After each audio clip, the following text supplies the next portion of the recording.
Eso es, ¿qué significa cambios o reformas constitucionales en un régimen totalitario? O específicamente, ¿qué significa cambios o reformas constitucionales en Cuba comunista? Tenemos que recordar que todo régimen dictatorial cuenta con una legalidad. El régimen nazista del nacionalsocialismo alemán tenía su legalidad. La Unión Soviética, es más, la constitución actual castrista de 1976 tiene como modelo la constitución estalinista de 1936, es casi una copia de carbón de esa constitución. O sea que tenemos que separar legalidad de moralidad. Entonces, entendiendo eso, partiendo de que dictaduras legalizan la barbarie, pues tenemos que hacer también la clara diferenciación de lo que es lo expresado y lo ejercitado. O sea, en Cuba hay dos artículos fundamentales, el 62 y el 53, que en efecto anulan cualquier espacio de libertad, porque dice que contrario a toda actividad que va contra la sociedad socialista es ilegal. Entonces, pues, tienen libertades excepto todo lo que va contrario al Estado dictatorial. Entonces, pues, realmente es casi un insulto a la inteligencia. El quitar comunismo, mira, Marx utilizaba comunismo y socialismo como sinónimos, de manera de que esto es simple y llanamente un esfuerzo, por un lado, de modernizar la imagen que necesitan proyectar para la supervivencia, y segundo, para acomodar la modificación en el sentido económico. Lo ha hecho China, lo ha hecho Vietnam, en el sentido de admitir la propiedad personal o la propiedad privada, entre comillas, pero sigue estando bajo la dirección dictatorial del Estado cubano. En otras palabras, el hecho de que admitan una empresa mediana o pequeña a operar en manos privados no significa absolutamente nada, porque desde los años 90, en efecto, en Cuba se está ejerciendo un capitalismo de Estado, o sea, donde empresas directamente vinculadas a las Fuerzas Armadas, Gaesa de hecho es la hotelera más grande de América Latina, por su dominio de toda la industria turística en Cuba, desde hoteles hasta automóviles, en fin, un sinnúmero de actividades que la convierte en el manipulador, en el garante y el que tiene el monopolio de la economía cubana. Entonces, la admisión de determinada propiedad privada, el fascismo perfeccionó eso cuando dijo que la propiedad podía estar en manos privadas, pero era el Estado dictatorial el que iba a dictaminar las órdenes. Daniel, estamos hablando entonces de cambios estructurales, o como dice Julio, ¿qué significan esos cambios en un régimen totalitario? Porque en el tema político pues vemos muy poco, se mantiene el carácter socialista del sistema político y social bajo el mando del Partido Comunista de Cuba, y lo pone como único, como fuerza dirigente superior. Entonces se hacen unos cambios en lo político, sin duda también en lo social, perdón, en lo económico, pero ¿qué pasa en lo político al final cuando esa es la estructura? Sí, bueno, como he dicho al principio, todo depende del punto de partida, de los principios y de los axiomas desde los cuales se aborda. Entonces, por ejemplo, si uno se acerca a la realidad cubana desde el punto de vista de que es un régimen totalitario, por cierto, es una palabra que ya ni siquiera los académicos utilizan. Los académicos, digamos, que están en una posición contraria a que en Cuba exista un sistema socialista, utilizan más bien régimen autoritario, etcétera. Pues claro, desde ese punto de vista, pues lo que pasa en Cuba no es nada, no es absolutamente nada.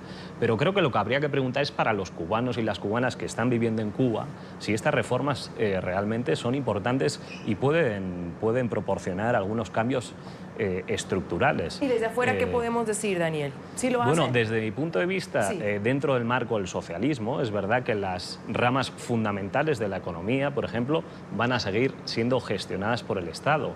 Pero se está abriendo un campo, y esta es una situación inédita, en el que no solamente pequeñas y medianas empresas, sino también formas cooperativas de propiedad, más allá de las cooperativas agropecuarias, es decir, del campo, que ya existían desde los años 90, pues obviamente esto va a dinamizar la economía, va a suponer la generación de muchos empleos y puestos de trabajo, va a elevar el nivel de los salarios, que es uno de los problemas fundamentales de Cuba. Y en el ámbito social, por ejemplo, esta cuestión creo que es una cuestión que no se debe minimizar. Entonces creo que lo propio también es, depende a quién pregunte. Claro. Julio, cuando Daniel hace esa pregunta que es válida, ¿no? Porque uno desde afuera puede tener otra mirada, pero cuando decimos cómo le está aportando, cómo le cambia la vida a los cubanos de la isla, ¿cuál es la respuesta? Mira, primero el decir que el concepto de una dictadura totalitaria está fuera de uso, no, está muy en uso. O sea, y si me permite, pues le puedo culturizar en cuanto a esto.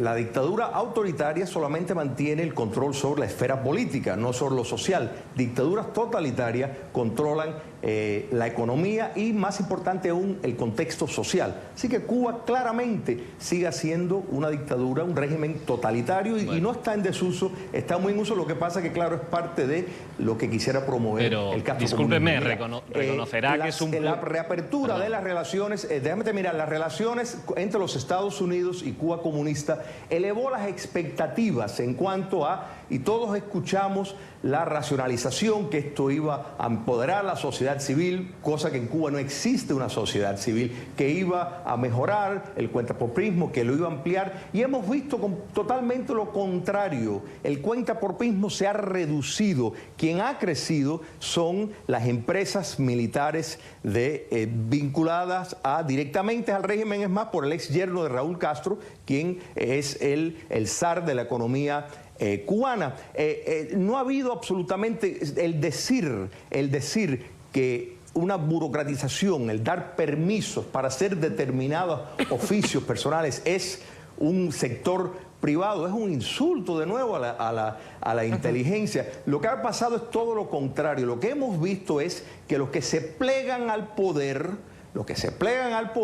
podrían tener cierta mejoría y, por supuesto, contando con una diáspora que ellos cada vez apuestan más que envíen recursos y que puedan entrar y salir, y para entrar y salir pues no puedes cruzar la línea de una actitud contestataria. O sea, esto lo hemos visto en China, lo hemos visto en Vietnam, y estamos hablando de dos lugares donde la ampliación del sector no estatal ha sido mucho más grande, pero no deja de estar bajo la directriz del Estado dictatorial comunista. Si lo que se pretende llegar y la base de la discusión y el argumento y la visión optimista de tu otro invitado es llegar a una China o llegar a una Vietnam, bueno, pues entonces en eso es una cosa, pero si realmente lo que quiere el cubano es libertades fundamentales, o sea, libertades civiles y políticas, la capacidad, la libertad no se puede dividir entre una libertad económica y tener reprimido libertades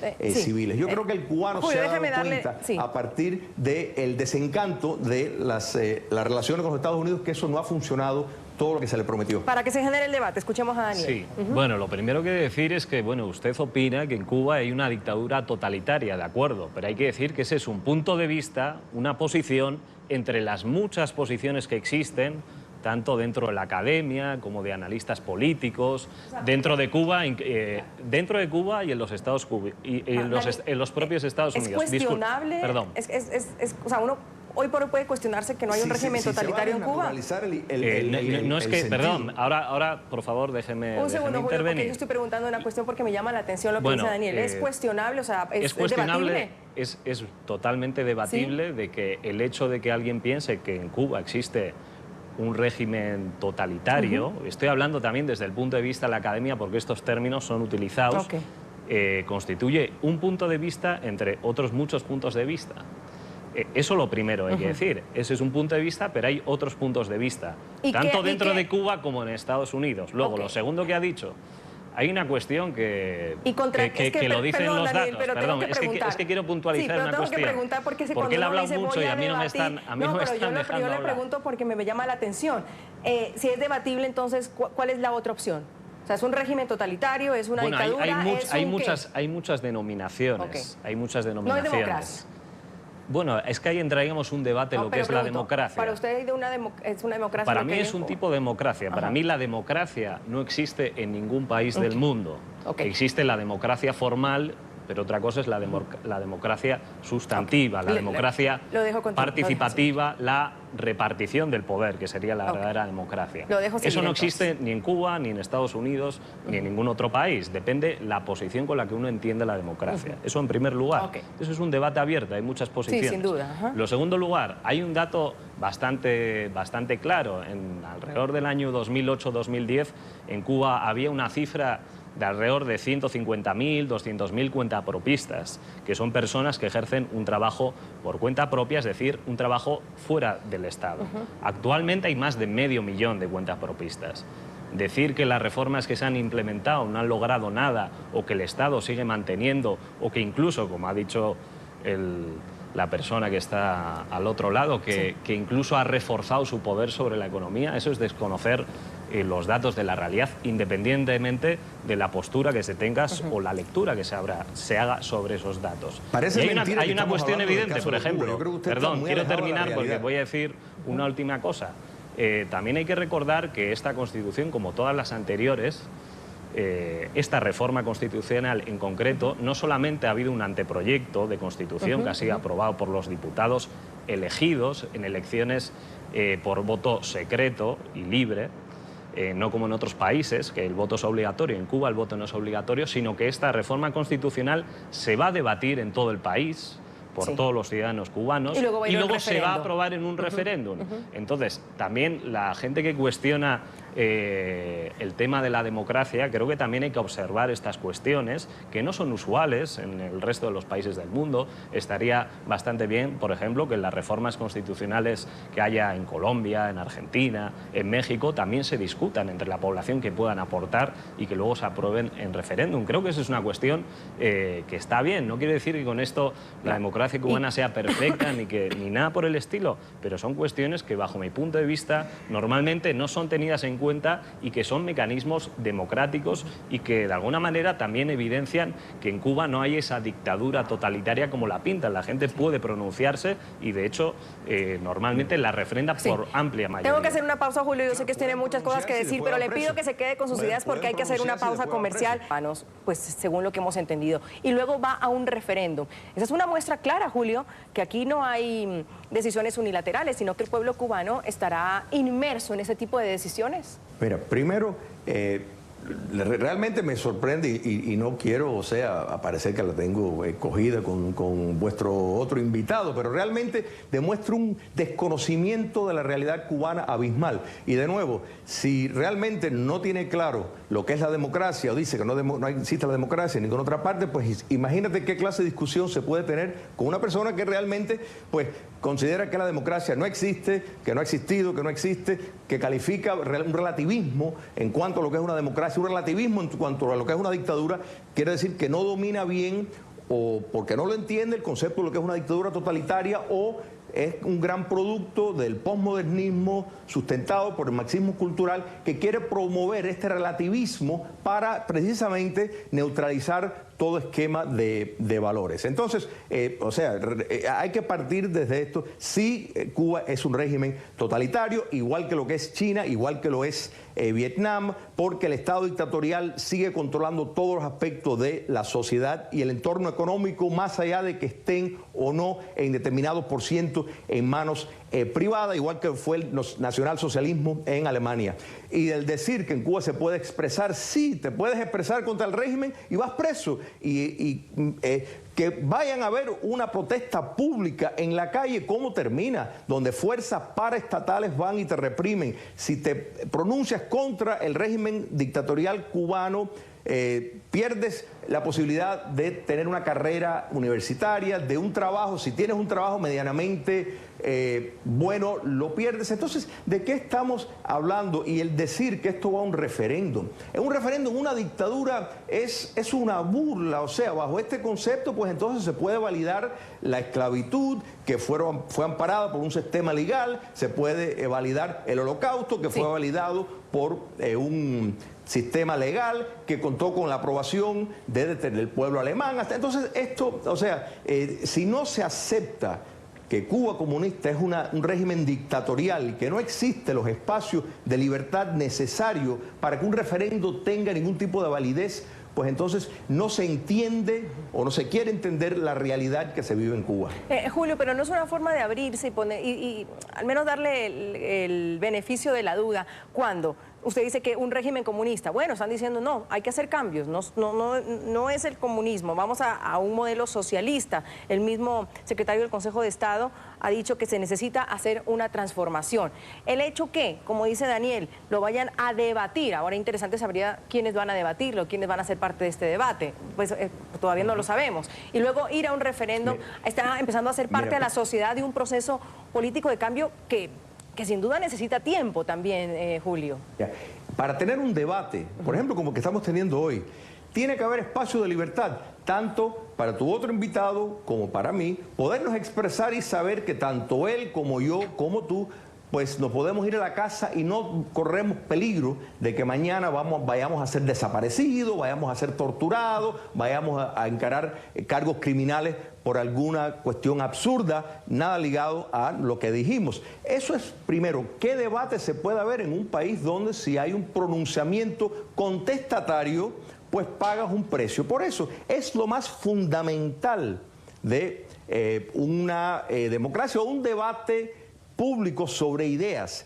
Tienes que tener la garantía de que no vas a ser reprimido por las fuerzas estatales. Entonces, cuando desde el poder político se utiliza y por medio de todas las organizaciones de masa que no son nada más que extensiones del Partido Comunista de Cuba, que es donde se llevaron todos estos debates de la Asamblea. Entonces la comisión de candidatura que elige todos los candidatos de la Asamblea, todo parte del propio Estado dictatorial. En otras palabras, es un rejuego de votaciones dentro de los mismos, es cantarle al coro. Entonces no podemos hablar de libre expresión, de debate social, cuando no existen las garantías necesarias. No hay un Estado de Derecho, no hay una rama judicial independiente de la cual se puede llevar las inquietudes. Y en estos cambios existen estas garantías porque, claro, se habla, no lo ven dentro de los cambios, pero, por ejemplo, de una oposición. En una democracia hay quienes dicen, bueno, hay que ver alguien que hace el poder y el que tiene la oposición. ¿Cómo está esa figura de la oposición, por ejemplo, en Cuba, que pueda decir, no estamos a favor de los cambios, podemos introducir otros? Bueno, aquí como la apertura a discernir, ¿no? Hay varias cuestiones. Bueno, en primer lugar, creo que la otra persona que está al otro lado pues tiene una visión, desde mi punto de vista, es tan dogmática como lo que él critica del marxismo, etcétera. Para mí es una visión tan dogmática. Se puede hablar de libertad de expresión en Cuba, pero recordemos cuántos periodistas han sido asesinados en América Latina y cuántos de ellos han sido en Cuba. Cuántos estudiantes han sido desaparecidos, líderes sociales, etcétera, etcétera, y cuántos en Cuba. Por lo tanto, hay una doble vara de medir y eso es lo injusto. Con Cuba siempre se pone una lupa y, sin embargo, sobre otros aspectos destacables, la gran como el derecho a la... es el Por favor, yo a usted no le he interrumpido cuando he hablado. Tenga el respeto. Julio, dejemos terminar a Daniel su idea. Terminar a hablar, porque yo no le he interrumpido. Adelante. Siga. Digo que esta cuestión de la libertad de expresión en Cuba también es muy debatible, porque, repito, ¿cuántos periodistas asesinados hay en México, etcétera, etcétera? Es que pero no tengo tantas horas para debatir todos los temas que me encantaría sin duda alguna. En lo político, ¿qué tal si avanzamos? Porque hay 5 temas importantes. Creo que hemos analizado, pues el económico es claro y esta apertura lleva hace algunos años. En lo político hay cambios, Daniel, más allá de quitarle una palabra comunista, o eso es un gran avance. En lo político. Bueno, el hecho de que quiten, realmente para mí el hecho de que quiten la palabra comunismo puede ser un síntoma de los nuevos tiempos. Ni le quita, pero ni le realmente pone. En el artículo número 5 va a seguir constando que el Partido Comunista de Cuba es la fuerza dirigente y superior del Estado y de la sociedad. Entonces no hay espacio para otros claro. Partidos políticos.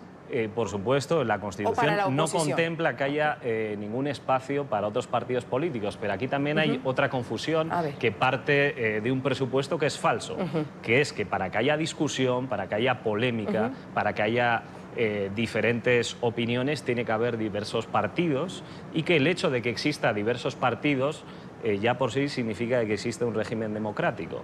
Yo creo que puede existir un régimen en el que haya un solo partido, pero cualquier persona se pueda presentar a las elecciones, como ocurre en Cuba. En Cuba no hay que ser miembro del Partido Comunista para ser elegido, y muchos de los diputados de la Asamblea Nacional no son miembros del Partido Comunista. También pudiera haber unos medios públicos donde obviamente hubiese mucha más libertad de crítica, con un periodismo más profesional, con más autonomía del Partido Comunista, que eso es una cuestión que se critica desde dentro de Cuba, desde el propio partido, lo cual haría que realmente la prensa ejerciese un papel fiscalizador de las autoridades, de los representantes, etcétera. Y eso creo que es una cuestión que está en camino. Obviamente los cambios son lentos, pero que hay un camino recorrido desde las reformas y que creo que también es importante hacer notar. Julio, algo más que añadirle a la parte política para cerrarlo y destacar de todas maneras o adentrarnos en el tema económico de la promoción e inversión extranjera, y el que ha llamado la atención sin duda el día de hoy, el tema social, el de el matrimonio homosexual.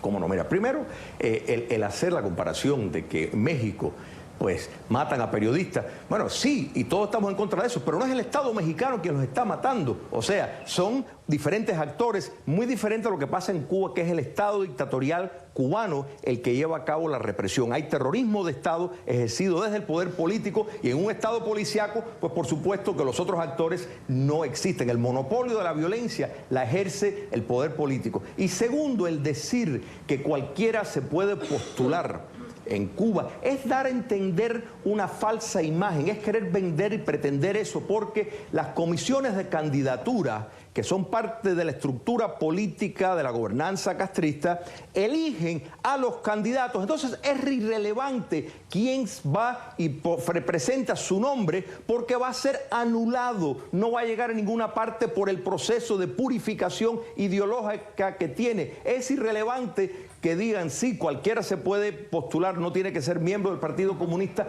pero no tiene ninguna posibilidad porque los filtros políticos existen a través de todo el proceso para precisamente evitar que llegue alguien que no tenga suficiente sumisión ideológica. En cuanto a la cuestión del matrimonio gay, todo esto es nada más que vender la imagen. Cuba comunista tiene el infame historia de ser probablemente el régimen más homofóbico en la historia de las Américas, y ejerce su igualdad sexual basado en preferencias políticas, porque hay muchas personas de comunidad LGBT que no son comunistas, que están contrarios al régimen y sufren las mismas persecuciones que anteriormente. Sí. Si me permiten, hay otros temas, pero tengo un invitado desde Cuba, Julio, y no quiero perderlo. Es el señor Carlos Alzugaray. Él es ex embajador de Cuba ante la Unión Europea. Le agradezco por su paciencia, ex embajador. Nos acompaña hoy desde La Habana. Señor Alzugaray, frente a estos cambios que pues han generado un debate, no solo en Cuba, me imagino, sino en América Latina, ¿cuáles destaca usted? ¿Qué cambios puede decir hoy que hay en esa carta magna alguna desde la isla? Quiero ir a otro punto de vista. Desde la provincia de Villa Clara, en Cuba, está Jorge Luis García Antúnez, opositor cubano y expreso político durante 17 años. Señor Antúnez, gracias por acompañarnos. Bienvenido. Continuamos con Zoom a la noticia.